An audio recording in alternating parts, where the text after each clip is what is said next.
पंचवर्षीय योजना की क्लास में आपका स्वागत है। इस क्लास को देखने से आपको क्या मिलेगा? पहला, कंसेप्ट क्लियर होगा।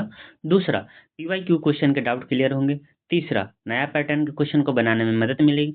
चौथा, पंचवर्षीय योजना से रिलेटेड आपको डाउट क्लियर हो जाएगा। ठीक है। पांचवा, पीडीएफ फ्री में मिल जाएगा। लिंक डिस्क्रिप्शन में मैं दे दूंगा, आप वहां से जाकर के ले सकते हैं। तो स्वागत है आपका भूषण स्टडी पॉइंट चैनल पे। मेरा नाम है भारत भूषण। मैं एक रेलवे एम्प्लॉय हूं और मैं बेंगलोर डिवीजन में इलेक्ट्रिकल पद पे कार्यरत हूं। उम्मीद है कि आप दिन अपनी मंजिल पाएंगे। तो वीडियो के लास्ट तक बने रहिएगा, जिससे आपके कॉन्सेप्ट क्लियर हो जाएंगे और आगे आने वाले एग्जाम में आपके डाउट खत्म हो जाएंगे। तो चलिए आज की क्लास को शुरू करते हैं। पंचवर्षीय योजनाएं देश के आर्थिक और सामाजिक विकास के लिए केंद्र सरकार द्वारा हर 5 वर्ष में शुरू की जाती है। पहला पॉइंट है, भारत की पहली पंचवर्षीय योजना 1951 में शुरू की गई थी। पंचवर्षीय योजनाएं केंद्रीकृत और एकीकृत राष्ट्रीय आर्थिक कार्यक्रम होती है। ठीक है। 1947 से 2017 तक भारतीय अर्थव्यवस्था की योजना पंचवर्षीय योजना पर आधारित थी। पंचवर्षीय योजनाएं योजना आयोग 1951 से 2014 द्वारा बनाई और लागू की गई। 2015 से 2017 के बीच योजना प्रक्रिया का कार्य नीति आयोग ने संभाला। योजना आयोग के पदेन अध्यक्ष कौन होते हैं? प्रधानमंत्री होते हैं। योजना आयोग के उपाध्यक्ष का दर्जा कैबिनेट मंत्री के समान होता है। मोंटेग सी आहूलिया ने योजना आयोग के अंतिम उपाध्यक्ष थे। आगे बढ़ते हैं, 9वां पॉइंट देखते हैं। मोंटेग सी आहूलिया ने 26 मई 2014 को इस्तीफा दे दिया, क्योंकि उसके बाद नीति आयोग लागू कर दिया गया था। 12वीं पंचवर्षीय योजना मार्च 2017 में समाप्त हुई। चौथी पंचवर्षीय योजना से पहले राज्यों को संसाधन आवंटन स्पष्ट और पारदर्शी नहीं था। 1969 में गॉडगिल फार्मूला राज्य योजनाओं के लिए अपनाया गया था। गॉडगिल फार्मूला राज्यों को केंद्रीय सहायता के लिए आवंटन के लिए उपयोग किया जाता है। 2014 में नरेंद्र मोदी सरकार ने योजना आयोग को समाप्त करने की घोषणा की थी। योजना आयोग के स्थान पर नीति आयोग की स्थापना की गई है। नीति आयोग का पूरा नाम national institute for transforming India है। दोस्तों, आपके एक छोटा से छोटा भी डाउट यहाँ पे क्लियर हो जाएगा। आज के सेशन के बाद आपको किसी प्रकार के डाउट नहीं रहेंगे। यहाँ पे क्वेश्चन दिया गया है कि कैसे कैसे प्रश्न अभी तक आए हैं। ठीक है। और आगे आने वाले एग्जाम में भी कैसे प्रश्न आ सकते हैं, पूरे कंसेप्ट से समझेंगे। कैसे प्रश्न आ सकते हैं, देखिए, प्रथम योजना कब शुरू हुई, इसका मुख्य फोकस किस क्षेत्र पर था, इस योजना में किस मॉडल को अपनाया गया, राष्ट्रीय आय वृद्धि का लक्ष्य कितना था, वास्तविक वृद्धि दर कितनी रही, किस प्रधानमंत्री कार्यकाल में शुरू हुआ, प्रमुख परियोजना भाखड़ा नंगल किस योजना में सामुदायिक विकास कार्यक्रम शुरू हुआ। तो इस प्रकार के प्रश्न पूछे जाते हैं और मेरा उम्मीद है कि आपके सारे डाउट क्लियर हो जाएंगे आज के सेशन के देखने के बाद। तो यहाँ पे मैंने सारे 12 जो पंचवर्षीय योजना थे ना, मैं सबसे रिलेटेड क्वेश्चन यहाँ पे दे दिया हूँ कि किस किस प्रकार के क्वेश्चन आएंगे। तो आप इस क्लास को देखने के बाद अगर आपका ये डाउट क्लियर नहीं हो जाएगा तो आप कमेंट में बोल सकते हैं कि मेरा ये डाउट नहीं रहा है। मैं कोशिश करूंगा उसको आपको और समझाने की। ठीक है। तो यहाँ पे आप देख सकते हैं कि चतुर्थ पंचवर्षीय योजना में कैसे क्वेश्चन आते हैं, पांचवी पंचवर्षीय योजना से कैसे कैसे क्वेश्चन पूछ सकते हैं, छठे से देख सकते हैं कैसे कैसे क्वेश्चन अभी तक आए हैं, सप्तम पंचवर्षीय से भी देख सकते हैं कैसे कैसे क्वेश्चन पूछ चुके हैं।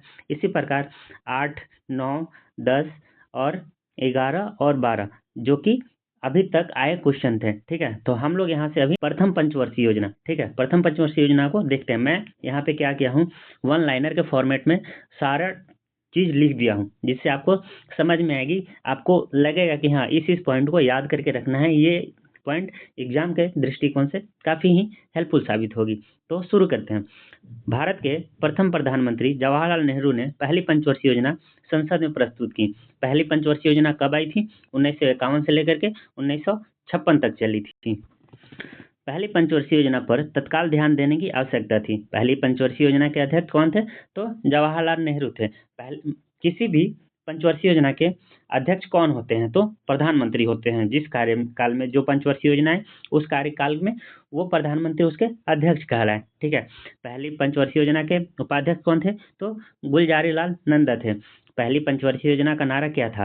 कृषि का विकास। ठीक है। पहली पंचवर्षीय योजना का नारा क्या था? कृषि का विकास। इस योजना का मुख्य उद्देश्य विभाजन और द्वितीय विश्व युद्ध से उत्पन्न समस्याओं का समाधान करना था। पहली पंचवर्षीय योजना का लक्ष्य स्वतंत्रता के बाद देश का पुनर्निर्माण करना था। योजना के उद्देश्य औद्योगिक और कृषि विकास की नींव रखना था। जनता की सस्ती स्वास्थ्य शिक्षा सुविधाएं उपलब्ध कराना भी लक्ष्य था। पहली पंचवर्षीय योजना का कुल बजट 2069 करोड़ था। ठीक है। बाद में 2378 करोड़ हो गया। ठीक है। बजट का 27.2% सिंचाई और ऊर्जा क्षेत्र को दिया गया था। 17.4% कृषि और सामुदायिक विकास पर खर्च किया गया। आगे देखते हैं। 24% परिवहन और संचार क्षेत्र के लिए निर्धारित था। 8.6% उद्योग क्षेत्र को आवंटित किया गया। 16.6% सामाजिक सेवाओं के लिए रखा गया था। 4.1% भूमिहीन किसानों को पुनर्वास पर खर्चा हुआ था। 2.5% अन्य क्षेत्रों और सेवाओं को दिया गया। इस योजना की सबसे बड़ी विशेषता अर्थव्यवस्था में राज्य की सक्रिय भूमिका थी। स्वतंत्रता के बाद पूंजी की कमी और कम बचत क्षमता के कारण राज्य की भूमिका आवश्यकता थी। पहली पंचवर्षीय योजना का लक्ष्य 2.1% था, लेकिन हमने पाया कितना था, तो 3.6% विकास रही थी। सकल घरेलू उत्पाद में 15% की वृद्धि हुई थी। अच्छे मानसून में कृषि उत्पादन में भी वृद्धि हुई थी। विदेशी मुद्रा भंडार और प्रति व्यक्ति आय में वृद्धि हुई। प्रति व्यक्ति आय में लगभग 8% की वृद्धि हुई थी। तेज जनसंख्या वृद्धि के कारण राष्ट्रीय आय प्रति व्यक्ति आय से अधिक तेजी से बढ़ी। आगे देखते हैं। इस अवधि में भाखड़ा, हीराकुंड और दामोदर घाटी जैसे सिंचाई परियोजनाएं शुरू की गई थी। WHO और भारत ने बाल स्वास्थ्य सुधार और शिशु मृत्यु दर घटाने पर जोर दिया था। योजना के अंत तक 1956 में IITs की स्थापना की गई थी। उच्च शिक्षा के लिए विश्वविद्यालय अनुदान UGC की स्थापना की गई। 5 इस्पात संयंत्रों का स्थापना के लिए अनुबंधन किए गए। ये इस्पात संयंत्र दूसरी पंचवर्षीय योजना के दौरान चालू किए गए थे। देखते हैं, सरकार ने पहली पंचवर्षीय योजना को सफल माना। योजना ने निर्धारित विकास लक्ष्यों को बेहतर प्रदर्शन किया। पहली पंचवर्षीय योजना का समापन 1956 में हो गया था। आगे बढ़ते हैं द्वितीय पंचवर्षीय योजना की तरफ। द्वितीय पंचवर्षीय योजना कब से कब चली थी, तो 1956 से लेकर के 1961 में चली थी। द्वितीय पंचवर्षीय योजना किस पे थी, तो महालनोबिस मॉडल पर थी। इसको देखते हैं। द्वितीय पंचवर्षीय योजना का मुख्य फोकस सार्वजनिक क्षेत्र और विकास और तीव्र औद्योगिकरण था। ठीक है, इस योजना का आधार महालनोबिस मॉडल था। महालनोबिस मॉडल पर विकास प्रशांत चंद्र महालनोबिस 1953 ने किया।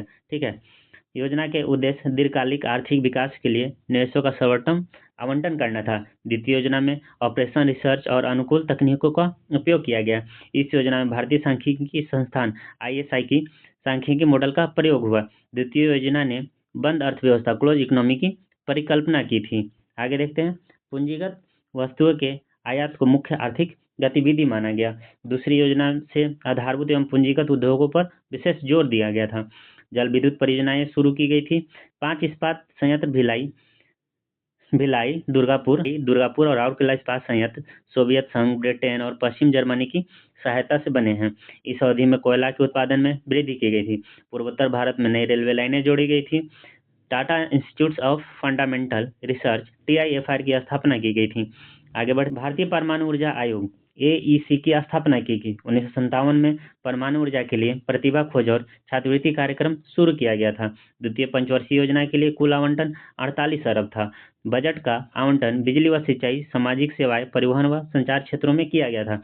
द्वितीय योजना के दौरान मूल्य वृद्धि की समस्या रही। भारत को इस अवधि में विदेशी मुद्रा संकट का सामना करना पड़ा था। आगे देखते हैं। तीव्र जनसंख्या वृद्धि के कारण प्रति व्यक्ति आय की वृद्धि धीमी रही थी। द्वितीय योजना का लक्षित विकास दर 4.5% था, लेकिन वास्तविक विकास दर 4.27% रही थी। अर्थशास्त्री BR शेनॉय ने इस योजना की आलोचना की। शेनॉय के अनुसार भारी उद्योगों के लिए घाटे की वित्त व्यवस्था खतरनाक थी। शेनॉय ने कहा कि अर्थव्यवस्था पर राज्य नियंत्रण से लोकतंत्र कमजोर होगा। 1957 का बाह्य भूगत संकट शेनॉय की आलोचना की पुष्टि माना जाता है। दोस्तों, अभी तक आप समझ गए होंगे कि क्लास कैसा होने वाला है। हर एक डाउट आपके क्लियर होंगे। अभी जो नए नए पैटर्न पे क्वेश्चन पूछे जा रहे हैं ना, वहां से भी आपका डाउट नहीं रहेगा। पहले क्या था, रटा रटाया आ रहा था कि हाँ, इस कौन सी मॉडल पे आधारित, ये द्वितीय पंचवर्षीय किस मॉडल पे आधारित है और क्या क्या छोटे मोटे काम हुए थे। अभी क्या है, क्वेश्चन का पैटर्न बदल गया है। उसमें विकास दर पूछ रहा है, क्या क्या काम हुए थे वो पूछ रहा है। ठीक है, क्या आलोचना थी, क्या फायदे थे, इस पे बेस्ट क्वेश्चन आ रहे हैं। तो आप वीडियो के लास्ट तक बने रहें, आपका कंसेप्ट 100% क्लियर हो जाएगा। आगे बढ़ते हैं तृतीय पंचवर्षीय योजना की तरफ। तृतीय पंचवर्षीय योजना में कृषि और गेहूं उत्पादन बढ़ाने पर विशेष जोर दिया गया था। 1962 के भारत चीन युद्ध ने अर्थव्यवस्था की कमजोरियों को उजागर किया। 1962 के बाद योजना का फोकस रक्षा उद्योग, भारतीय सेना की ओर चला गया। 1965 से 66 में भारत पाकिस्तान युद्ध हुआ। 1964 में बोकारो लौह इस्पात संयंत्र की स्थापना सोवियत संघ की सहायता से की गई थी। 1966 में भीषण सूखा पड़ा था। युद्धों के कारण महंगाई बढ़ गई, क्योंकि इस कार्यकाल में 2 युद्ध हो गए, भारत पाकिस्तान और भारत चीन युद्ध हो गए थे। सरकार की प्राथमिकता मूल्य स्थिरीकरण की ओर स्थानांतरित हुई। इस अवधि में बांध निर्माण कार्य जारी रहा। कई सीमेंट और उर्वरक कारखाने स्थापित किए गए थे। पंजाब में गेहूं का रिकॉर्ड तोड़ उत्पादन हुआ था। ग्रामीण क्षेत्रों में प्राथमिक विद्यालयों की संख्या बढ़ाई गई थी। पंचायत चुनाव शुरू कर जमीनी स्तर पर लोकतंत्र को मजबूत किया गया था। राज्यों के विकास की अधिक जिम्मेदारियां सौंपी गई थी। भारत ने पहली बार IMF से ऋण लिया था। पहली बार IMF से ऋण कब लिया था? तृतीय पंचवर्षीय। अब इस प्रकार के क्वेश्चन पूछे जाते हैं, ये नहीं कि हाँ तृतीय पंचवर्षीय योजना किस मॉडल पे आधारित है, वो सब अब पुराने हो गए। अब नए नए क्वेश्चन पूछे जा रहे हैं। ठीक है, 1966 में रुपए का पहला अवमूल्यन किया गया था। ये क्वेश्चन पूछ सकता है। जैसे राज्य विद्युत बोर्ड स्थापित किए गए थे। राज्य माध्यमिक शिक्षा बोर्ड बनाया गया। माध्यमिक और उच्च शिक्षा की जिम्मेदारियों राज्यों को सौंपी गई। यहाँ पे आप देख सकते हैं कितने इंपॉर्टेंट क्वेश्चन है जो नए पूछे जा रहे हैं कि हाँ राज्य माध्यमिक बोर्ड कब बनाए गए, उच्च शिक्षा की जिम्मेदारियां कब सौंपी गई थी राज्यों को। ठीक है, तो इस प्रकार के क्वेश्चन अब पूछे जा रहे हैं। आगे देखते हैं, राज्य सड़क परिवहन निगम SRTC गठित किए गए थे। ठीक है, आगे देखते हैं। आगे है स्थानीय सड़कों का निर्माण राज्यों की जिम्मेदारी बना। तृतीय योजना की लक्षित विकास दर कितना थी? 5.6% थी, लेकिन 2 युद्ध के कारण विकास दर केवल 2.8% ही रह गई। आगे बढ़ते हैं। इस योजना का विफल होने के कारण सरकार ने योजना अवकाश लागू किया था, प्लान हॉलिडे लाया था। ठीक है, ताकि देश की स्थिति को मजबूत किया जा सकते हैं। तो योजना अवकाश 1966 से 1969 को देखते हैं। तृतीय पंचवर्षीय योजना की असफलता के कारण सरकार ने प्लान हॉलिडे की घोषणा की थी।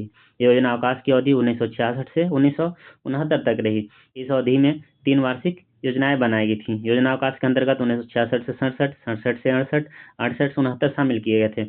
1966 से 67 में पुनः सूखा पड़ा था। इस दौरान कृषि सहायक गतिविधियों और उद्योग को समान प्राथमिकता दी गई थी। भारत सरकार ने 1966 में रुपयों का अवमूल्यन किया था। कब किया था? 1966 में रुपयों का अवमूल्यन किया था। आगे देखते हैं। रुपये का अवमूल्यन का उद्देश्य निर्यात को बढ़ावा देना था। ठीक है, आगे देखते हैं अब चौथी पंचवर्षीय योजना। चौथी पंचवर्षीय योजना कब से कब थी? 1969 से 1974 के बीच थी। तो आगे बढ़ते हैं, देखते हैं इसको डिटेल में। चौथी पंचवर्षीय योजना का उद्देश्य धन और आर्थिक शक्ति के केंद्रीकरण को कम करना था। यह योजना गॉडगिल फार्मूला पर आधारित थी। योजना का फोकस स्थिर विकास और आत्मनिर्भरता की दिशा में प्रगति पर था। इस समय भारत की प्रधानमंत्री कौन थी? तो इंदिरा गांधी थी। इंदिरा गांधी सरकार ने 14 प्रमुख बैंकों का राष्ट्रीयकरण किया था। ठीक है दोस्तों, यहाँ पे ये भी पॉइंट याद रखने वाला है कि चौथी पंचवर्षीय योजना में 14 बैंकों का राष्ट्रीयकरण किया गया था। राष्ट्रीय बैंकों में Allahabad bank, bank of Baroda, PNB, Canara bank आदि शामिल थे। इस योजना के दौरान हरित क्रांति ने कृषि को गतिविधि दी थी। हरित क्रांति कब लाई गई थी? तो चौथी पंचवर्षीय योजना में लाई गई थी। पूर्वी पाकिस्तान, वर्तमान बांग्लादेश की बिगड़ती स्थिति को भारत पर आर्थिक प्रभाव पड़ा था। 1971 का भारत पाक युद्ध, बांग्लादेश मुक्ति संग्राम ने औद्योगिक विकास हेतु निर्धारित धन को प्रभावित किया था। चतुर्थ योजना में पहली बार बफर स्टॉक की अवधारणा लागू की गई थी। 50 लाख टन खाद्यान्न के बफर स्टॉक का लक्ष्य रखा गया था। सूखा प्रभावित क्षेत्र कार्यक्रम DPAP की शुरुआत 1972 से 73 में की गई थी। दोस्तों ये सब क्वेश्चन आजकल पूछे जा रहे हैं, ये सब ध्यान में रखने योग्य है। ठीक है, जिससे आपके एग्जाम में क्वेश्चन गलत ना हो। आगे देखते हैं। चतुर्थ योजना का लक्ष्य कितना था? 5.7% था, लेकिन यह भी विफल रही और 3.3 की विकास दर प्राप्त की थी। आगे देखते हैं पंचवर्षीय योजना। पंचवर्षीय योजना को भी डिटेल में देखेंगे। पंचम पंचवर्षीय योजना का मुख्य उद्देश्य रोजगार सृजन, गरीबी उन्मूलन, गरीबी हटाओ और सामाजिक न्याय था। पंचम पंचवर्षीय योजना कब लाई गई थी? तो 1974 से 1978। यह एक ऐसा ही योजना था जो पंचम पंचवर्षीय थी, लेकिन यह 4 साल की थी। ठीक है, तो यहाँ पे भी याद रखिएगा कि 4 साल की पंचवर्षीय योजना कौन थी? तो 5वीं थी। आगे पॉइंट देखते हैं। इस योजना में कृषि उत्पादन में आत्मनिर्भरता पर विशेष बल दिया गया था। पंचम योजना में रक्षा क्षेत्र में आत्मनिर्भरता पर भी ध्यान दिया गया था। दोस्तों आगे देखते हैं। 1978 में मोरारजी देसाई सरकार ने इस योजना को अस्वीकार कर दिया था। 1975 में विद्युत आपूर्ति अधिनियम में संशोधन किया गया था। संशोधन के बाद केंद्र सरकार को विद्युत उत्पादन और प्रसारण में प्रवेश की अनुमति मिली थी। इस अवधि में भारतीय राष्ट्रीय राजमार्ग प्रणाली कार्यक्रम शुरू की गई थी। बढ़ते यातायात को देखते हुए कई सड़कों का चौड़ीकरण किया गया था। पंचम योजना के दौरान पर्यटन क्षेत्र का विस्तार भी हुआ। 20 सूत्री कार्यक्रम 20 पॉइंट प्रोग्राम की शुरुआत 1975 में की गई थी। इसको भी याद रखिएगा, 20 पॉइंट प्रोग्राम 1975 में स्टार्ट की गई थी। 20 सूत्री कार्यक्रम को 1975 से 1979 तक लागू किया गया था। फूड फॉर वर्क कार्यक्रम की शुरुआत 1977 से 78 में किया गया था। फूड फॉर वर्क कार्यक्रम की शुरुआत 1977 से 1978 में हुई थी। पंचम योजना के पहले वर्ष में न्यूनतम आवश्यकता है कार्यक्रम MNP शुरू किया गया था। ठीक है, आगे बढ़ते हैं। MNP का उद्देश्य लोगों को बुनियादी न्यूनतम सुविधाएं उपलब्ध कराना था। MNP का लक्ष्य जीवन स्तर में सुधार करना था। न्यूनतम आवश्यकताएं कार्यक्रम का निर्माण लेओन्टिक द्वारा शुरू किया गया था। लेओन्टिक द्वारा शुरू किया गया था। पंचम योजना का लक्ष्य दर 4.4% थी, लेकिन हम लोग इजाफा करके 4.8% प्राप्त किए, जो कि काफी अच्छा था। फूड फॉर वर्क कार्यक्रम 1974 से 1979 को भी इस योजना के अंतर्गत लागू किया गया था। आगे देखते हैं 1978 से 1980 का रोलिंग प्लान एक्ट। ठीक है, 1978 से 1980 का रोलिंग प्लान। जनता पार्टी सरकार ने पंचम पंचवर्षीय योजना को अस्वीकार कर रोलिंग प्लान शुरू किया था। रोलिंग प्लान की अवधि 1978 से 80 तक रही। रोलिंग प्लान की को छठी पंचवर्षीय योजना 1978 से 80 के रूप में प्रस्तुत किया गया था। छठी पंचवर्षीय योजना के रूप में रोलिंग प्लान को प्रस्तुत किया गया था, ये आप ध्यान में रखेंगे। 1980 में कांग्रेस सरकार ने इस योजना को अस्वीकार कर नई छठी योजना बनाई थी। रोलिंग प्लान में निश्चित प्रारंभ और समाप्ति तिथि नहीं होती थी। रोलिंग प्लान में 3 प्रकार की योजनाएं शामिल थी। ठीक है, रोलिंग प्लान में 3 प्रकार की योजनाएं शामिल थी। पहली योजना वर्तमान वर्ष की वार्षिक योजना होती थी, जिसमें वार्षिक बजट शामिल होता था। दूसरी योजना निश्चित अवधि की होती थी, जिसमें 3, 4, 5 वर्ष की हो सकती थी। दूसरी योजना को आर्थिक आवश्यकताओं के अनुसार बदला जा सकता था। तीसरी योजना दीर्घकालिक परिप्रेक्ष्य योजना होती थी। ठीक है, परिप्रेक्ष्य योजना की अवधि 10, 15 और 20 वर्ष तक होती थी। रोलिंग प्लान की सबसे बड़ी विशेषता क्या थी? यह फ्लेक्सिबिलिटी, लचीलापन थी। ठीक है, यह योजना बदलती आर्थिक परिस्थितियों के अनुसार लक्ष्य और संसाधन संशोधन की अनुमति देती थी। रोलिंग प्लान ने स्थिर पंचम वर्षीय योजनाओं को कठोरता को कम किया। रोलिंग प्लान की सबसे बड़ी विशेषता लचीलापन थी। यह योजना बदलती आर्थिक परिस्थितियों के अनुसार लक्ष्य और संसाधन संशोधन की अनुमति देती थी। रोलिंग प्लान ने स्थिर पंचवर्षीय योजना को कठोरता को कम किया था। रोलिंग प्लान का मुख्य नुकसान लक्ष्यों की बार बार समीक्षा था। हर वर्ष लक्ष्य बदलने से दीर्घकालीन उद्देश्यों को प्राप्त करना कठिन हो गया था। बार बार संशोधन से योजना जटिल हो गई थी। लगातार बदलाव के कारण अर्थव्यवस्था में अस्थिरता उत्पन्न हुई थी। आगे देखते हैं छठी पंचवर्षीय योजना। आगे से छठी पंचवर्षीय योजना। छठी पंचवर्षीय योजना कब से कब आई थी? तो 1980 से 1985 में आई थी। ठीक है, तो षष्ठम पंचवर्षीय योजना ने भारत में आर्थिक उदारीकरण, लिबरलाइजेशन की शुरुआत की थी। अब जैसे अब ये क्वेश्चन याद रख लीजिए कि लिबरलाइजेशन की शुरुआत कब हुई थी? तो छठी पंचवर्षीय योजना में हुई थी। कब? 1980 से 1985 के बीच में हुई थी। इस योजना के दौरान मूल्य नियंत्रण समाप्त किए गए थे। राशन की दुकानें बंद कर दी गई थी। इसके कारण खाद्य कीमतों और जीवन यापन लागत में वृद्धि हुई। इस योजना के साथ नेहरूवादी समाजवाद का अंत माना जाता है। ठीक है, क्वेश्चन पूछ सकता है नेहरूवादी समाजवाद का अंत कौन से प्लान पंचवर्षीय योजना में हुई थी? तो छठी पंचवर्षीय योजना में बोल सकते हैं। 12 जुलाई 1982 को नाबार्ड की स्थापना की गई थी। नाबार्ड की स्थापना शिवरमन समिति के सिफारिश पर की गई थी। किसकी सिफारिश पे? तो शिवरमन समिति के सिफारिश पे की गए थे। यहाँ से आप लोग देख सकते हैं नाबार्ड की का उद्देश्य ग्रामीण विकास को बढ़ावा देना था। इस योजना में परिवार नियोजन कार्यक्रम का विस्तार किया गया। परिवार नियोजन का लक्ष्य अधिक जनसंख्या को नियंत्रित करना था। आगे देखते हैं भारत की परिवार नियोजन नीति चीन की एक शांत नीति की तरह कठोर नहीं थी। आगे देखते हैं भारत के समृद्ध राज्यों में परिवार नियोजन तेजी से अपनाया गया था। कम समृद्ध राज्यों में जन्म दर अधिक बनी रही। इस योजना से सैन्य पंचवर्षीय योजनाएं योजना आयोग के अनुरूप हो गई थी। षष्ठम पंचवर्षीय योजना को भारतीय अर्थव्यवस्था के लिए अत्यंत सफल माना जाता है। इस योजना की लक्षित विकास दर 5.2% थी, लेकिन यह 5.7% विकास दर प्राप्त की थी। आगे देखते हैं सातवीं पंचवर्षीय योजना। सातवीं पंचवर्षीय योजना कब से कब लाई गई थी? 1985 से लेकर के 1990 तक लाई गई थी। सप्तम पंचवर्षीय योजना कांग्रेस सरकार के नेतृत्व में लागू की गई थी। इस समय भारत के प्रधानमंत्री राजीव गांधी थे। सप्तम योजना का मुख्य फोकस प्रौद्योगिकी उत्पन्न द्वारा औद्योगिक उत्पादकता को बढ़ाना था। इस योजना का उद्देश्य आर्थिक उत्पादक, खाद्य उत्पादक और रोजगार वृद्धि को बढ़ावा देना था। सप्तम योजना में विकास का आधार सामाजिक न्याय रखा गया था। षष्ठम योजना की कृषि वृद्धि, महंगाई नियंत्रण और भुगतान संतुलन ने सप्तम योजना को मजबूत आधार दिया था। सप्तम योजना में व्यापक समाजवाद और ऊर्जा उत्पादन पर बल दिया गया था। इस योजना का मुख्य सामाजिक क्षेत्र और कमजोर वर्ग के शोषण को उन्मूलन करना था। आगे देखते हैं। आधुनिक तकनीक का उपयोग को प्राथमिकता दी गई थी। ठीक है, कृषि विकास और गरीबी उन्मूलन कार्यक्रमों पर जोर दिया गया। सभी को पर्याप्त भोजन, वस्त्र और आवास उपलब्ध कराने का लक्ष्य रखा गया। छोटे और बड़े किसानों की उत्पादकता बढ़ाने पर विशेष ध्यान दिया गया। भारत को आत्मनिर्भर अर्थव्यवस्था बनाने का प्रयास किया गया। योजना का लक्ष्य 2000 तक आत्मनिर्भर विकास के पूर्ण शर्तें करना था। योजना में 15 वर्षीय स्थिर विकास दृष्टिकोण अपनाया गया था। श्रम बल में 3.9 करोड़ लोगों की वृद्धि का अनुमान लगाया गया था। आगे देखते हैं। रोजगार वृद्धि दर 4% प्रतिवर्ष अनुमानित थी। इस योजना में शैक्षिक संस्थाओं और जनता की भागीदारी को बढ़ावा दिया गया था। सप्तम योजना का लक्ष्य दर 5.5% थी।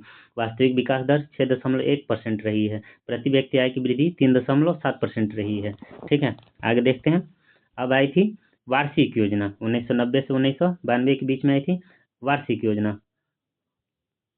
यहाँ पे देख सकते हैं, केंद्र में तेजी से बदलती आर्थिक परिस्थिति के कारण 1990 में अष्टम पंचवर्षीय योजना शुरू हो सकी थी। ठीक है,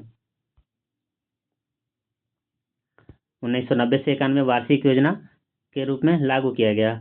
वर्ष 1991 से 92 के बीच में वार्षिक योजना माना गया था। इस अवधि के एनुअल प्लान 1990-91 कहा जाता है। अष्टम पंचवर्षीय योजना के बाद 1992 से 1997 की अवधि के लिए तैयार किया गया था। 1989 से 91 का काल भारत में आर्थिक अस्थिरता का समय था। इस अवधि में कोई पंचवर्षीय योजना लागू नहीं की गई थी।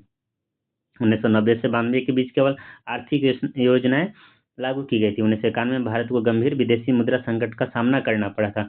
1991 में भारत का विदेशी मुद्रा भंडार घटकर केवल $1 अरब रह गया था।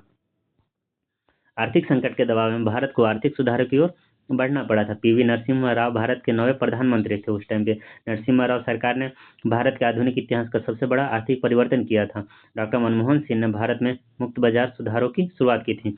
मुक्त बाजार सुधारों की शुरुआत किसने की थी? डॉक्टर मनमोहन सिंह ने की थी। इन सुधारों ने भारत की आर्थिक दिवालियापन से बचाया था। यहीं से भारत में उदारीकरण, निजीकरण और वैश्वीकरण की शुरुआत हो गई थी। ठीक है, भारत में उदारीकरण, निजीकरण और वैश्वीकरण की शुरुआत हो गई थी। आगे देखते हैं 8वीं पंचवर्षीय योजना। 8वीं पंचवर्षीय योजना देखते हैं। अष्टम पंचवर्षीय योजना में उद्योगों को आधुनिकीकरण पर विशेष जोर दिया गया था। इस योजना के तहत भारतीय अर्थव्यवस्था को धीरे धीरे खोलने की प्रक्रिया शुरू हुई थी। इसका उद्देश्य राष्ट्रकोषीय घाटा और विदेशी ऋण को नियंत्रित करना था। भारत 1 जनवरी 1995 को विश्व व्यापार संगठन का सदस्य बन गया था। अष्टम योजना का प्रमुख उद्देश्यों की में जनसंख्या नियंत्रण शामिल था। गरीबी उन्मूलन और रोजगार सृजन इस योजना के प्रमुख लक्ष्य थे। विश्व व्यापार संगठन का हेडक्वार्टर कहाँ है? जिनेवा में है। मैंने करंट अफेयर के वीडियो में आपको ट्रिक से पढ़ाया हुआ है कि कौन सा संगठन का हेडक्वार्टर कहाँ है। पूरा मैंने ट्रिक से पढ़ाया गया है। अगर आपको नहीं याद होता है ना, तो आप उस वीडियो को देखिए, आपको पक्का याद हो जाएगा। आप कभी नहीं भूलेंगे फिर दोबारा। आगे बढ़ते हैं अगले क्वेश्चन की तरफ। बुनियादी ढांचे को मजबूत करने पर जोर दिया गया था। इंफ्रास्ट्रक्चर को, संस्थागत विकास और पर्यटन प्रबंधन को बढ़ावा दिया गया था। मानव संसाधन विकास को प्राथमिकता दी गई थी। पंचायती राज संस्थाओं, नगरपालिका और एनजीओ की भागीदारी बढ़ गई। योजना में विकेंद्रीकरण और जन भागीदारी पर बल दिया गया था। ऊर्जा क्षेत्र को 26.6% बजट आवंटित किया गया था। अष्टम योजना का लक्षित विकास दर 5.6% थी। वास्तविक विकास दर 6.8% हुई थी। आगे देखते हैं 5.6 विकास दर के लिए जीडीपी 23.2% निवेश आवश्यक था। इंक्रीमेंटल कैपिटल आउटपुट रेशियो 4.1 था। ठीक है, निवेश के लिए बचत घरेलू और विदेशी दोनों स्रोतों से जुटाई जानी थी। घरेलू बचत 1.6% निर्धारित की गई थी। विदेशी बचत 1.6% निर्धारित की गई थी। आगे देखते हैं 9वीं पंचवर्षीय योजना की तरफ। 9वीं पंचवर्षीय योजना कब से कब लाई गई थी? 1997 से 2002 के बीच में लाई गई थी। 9वीं पंचवर्षीय योजना भारत की स्वतंत्रता के 50 वर्ष बाद लागू। कौन सी पंचवर्षीय योजना आई थी? तो 9वीं पंचवर्षीय योजना आई थी। इस योजना के दौरान भारत के प्रधानमंत्री अटल बिहारी वाजपेयी थे। 9वीं पंच योजना का उद्देश्य देश की छिपी हुई आर्थिक क्षमता का उपयोग करना था। इस योजना में आर्थिक और सामाजिक विकास दर पर विशेष जोर दिया गया था। पूर्ण गरीबी उन्मूलन के लिए सामाजिक क्षेत्रों को मजबूत समर्थन दिया गया था। अष्टम योजना की सफलता से राज्यों को तेज विकास पर पथ पर अपनाने में मदद मिली थी। इस योजना में सार्वजनिक और निजी क्षेत्र की संयुक्त भागीदारी रही थी। ग्रामीण और शहरी दोनों क्षेत्रों में जन भागीदारी को प्रोत्साहन किया गया था। लक्ष्यों को समयबद्ध पूर्ति के लिए विशेष कार्य एसएपी शुरू की गई थी। एसएपी में सामाजिक और संरचना, कृषि सूचना, औद्योगिकरण और जल नीति शामिल थे। बजट देखते हैं। बजट नवम योजना का कुल सार्वजनिक परिव्यय कितना था? 8,59,200 करोड़ था। ठीक है, अष्टम योजना की तुलना में योजना व्यय में 48% की वृद्धि की गई थी। आगे देखते हैं। योजना परिव्यय में 33% की वृद्धि दर्ज की गई। कुल परिव्यय में केंद्र का हिस्सा 57% था। राज्य और केंद्र शासित प्रदेशों का हिस्सा 43% था। फोकस क्षेत्र क्या क्या था? तो नवम योजना में आर्थिक विकास और जीवन स्तर को संबंध पर बल दिया गया था। योजना का मुख्य आधार सामाजिक न्याय और समानता था।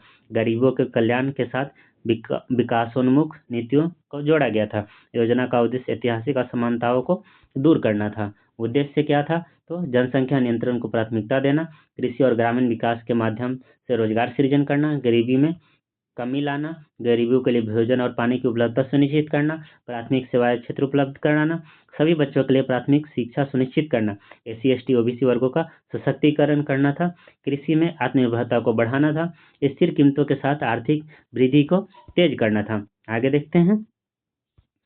रणनीतियाँ क्या क्या थी? भारतीय अर्थव्यवस्था में संरचनात्मक परिवर्तन लाई गई, नई पहल और सुधारात्मक उपाय लागू किया गया था, समिति संस्थानों का कुशल उपयोग करना शुरू किया गया था, रोजगार बढ़ाने के लिए सार्वजनिक निजी सहयोग हुआ, आत्मनिर्भरता के लिए निर्यात बढ़ाया गया, बिजली दूरसंचार और रेलवे जैसी सेवाओं का विस्तार किया गया, वंचित वर्गों के लिए विशेष योजनाएं बनाई गई, पंचवर्षीय योजना राज्य संस्थाओं और नगरपालिकाओं की नगरपालिकाओं की भागीदारी बढ़ाएगी। आगे देखते हैं। उपलब्धियां क्या क्या हुई थी? तो GDP की दर 6.5% लक्ष्य के मुकाबले 5.4% रही। कृषि वृद्धि दर में 4.2% लक्ष्य के विरुद्ध 2.1% रही। औद्योगिक वृद्धि दर 3% से अधिक होकर 4.5% हो गई। सेवा क्षेत्र में वृद्धि दर 7.8% हो गई। औसत वार्षिक वृद्धि दर 6.60% रही। योजना का उद्देश्य कमजोरी को दूर कर नए विकास उपाय लागू करना था। अंतिम तथ्य, नवम योजना का लक्षित विकास दर 7.1% था। वास्तविक विकास दर 6.8% रही। योजना की सफलता के लिए सरकार, निजी क्षेत्र और जनता की संयुक्त भूमिका की आवश्यक मानी गई। आगे देखते हैं। 10वीं पंचवर्षीय योजना कब से कब लाई गई थी? तो 2002 से 2007 के बीच में लाई गई थी। 10वीं पंचवर्षीय योजना का लक्ष्य प्रति वर्ष 8% GDP वृद्धि प्राप्त करना था। 2007 तक गरीबी में 5% की कमी करना इसका मुख्य उद्देश्य था। श्रम बल हो रही वृद्धि के लिए गुणवत्तापूर्ण और लाभकारी रोजगार उपलब्ध कराना लक्ष्य था।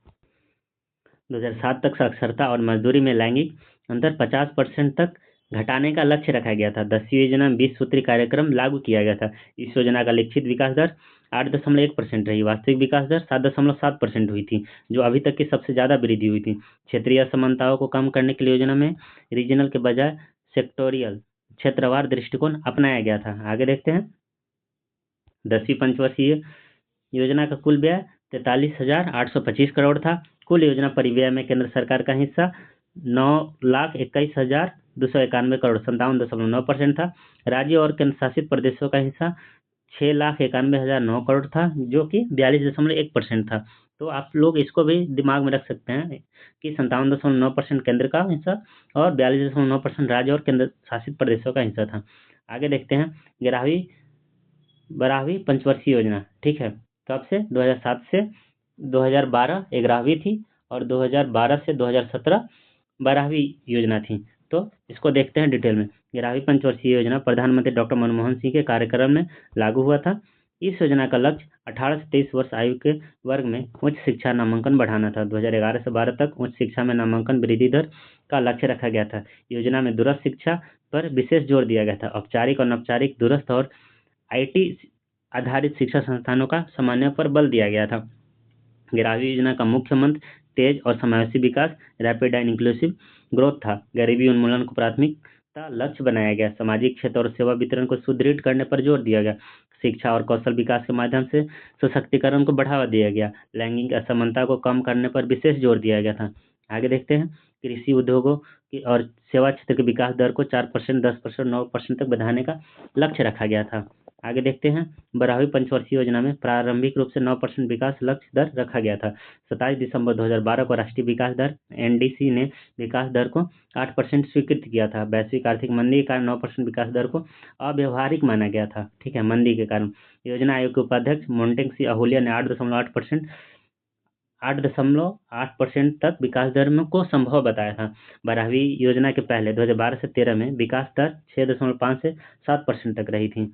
आगे देखते हैं, गरीबी उन्मूलन। 12वीं योजना का लक्ष्य गरीबी में 10% तक कमी लाना था। गरीबी हटाने के वार्षिक दर लगभग 9% लक्ष्य रखा गया था। 11वीं योजना के दौरान गरीबी हटाने की दर दोगुनी हो गई थी। तेंदुलकर गरीबी रेखा के अनुसार गरीबी में गिरावट 1.5% तक अंक प्रति वर्ष रही है। और संरचना देखते हैं, इंफ्रास्ट्रक्चर देखते हैं। योजना का उद्देश्य बुनियादी ढांचे की बढ़ाव को दूर करना था और संरचना विकास में $डॉलर ट्रिलियन निजी निवेश आकर्षित करने का लक्ष्य रखा गया था। सरकारी सब्सिडी बोझ जीडीपी के 2% से घटाकर 1.5% तक रखने का लक्ष्य रखा गया था। यूआईडी आधार को सब्सिडी के प्रत्यक्ष नगद हस्तांतरण डीबीटी के लिए प्लेटफॉर्म बनाया गया था। प्रमुख उद्देश्य क्या क्या था? तो गैर कृषि क्षेत्र में 5 करोड़ नए रोजगार सृजित करना था। स्कूल नामांकन में लैंगिक और सामाजिक अंतर को कम करना था। उच्च शिक्षा तक पहुंच बढ़ाना था। 0 से 3 वर्ष बच्चों के में कुपोषण को कम करना था। सभी गांवों में बिजली उपलब्ध कराना था। ग्रामीण आबादी के 50% को सुरक्षित पेयजल उपलब्ध कराना था। हर वर्ष 10 लाख हेक्टेयर हरित क्षेत्र बढ़ाना था। 90% परिवारों को बैंकिंग सेवा क्षेत्र से जोड़ने का लक्ष्य रखा गया था। सर, अब अभी तक मैंने जितना भी बताया उसका एक थोड़ा सा सारांश देख लेते हैं क्या क्या है। योजना आयोग के भंग होने के बाद भारत में औपचारिक पंचवर्षीय योजनाएं समाप्त हो गई थी, क्योंकि अब बीजेपी की सरकार बन गई थी तो नीति आयोग लागू की गई थी। अब देश की अर्थव्यवस्था के लिए कोई नई पंचवर्षीय योजना नहीं बनाई गई। हालांकि 5 वर्षीय रक्षा योजना अब भी बनाई जाती है। नवीनतम 5 वर्षीय रक्षा योजना 2017 से 2022 की थी। भारत में 13वीं पंचवर्षीय योजना 13 5 ईयर्स प्लान नहीं बनाई। योजना आयोग के स्थान पर नीति आयोग की स्थापना की गई। नीति आयोग का मुख्य कार्य सरकार को सामाजिक और आर्थिक मामलों पर सलाह देना है। नीति आयोग सरकार को जनहित में नीतियां और योजनाएं बनाने में मार्गदर्शन देता है। ठीक है, तो जुड़े रहिए भूषण स्टडी पॉइंट चैनल से, क्योंकि इसी तरह के और भी आगे क्लास लेकर के आता रहूंगा। तो मिलते हैं नेक्स्ट क्लास में।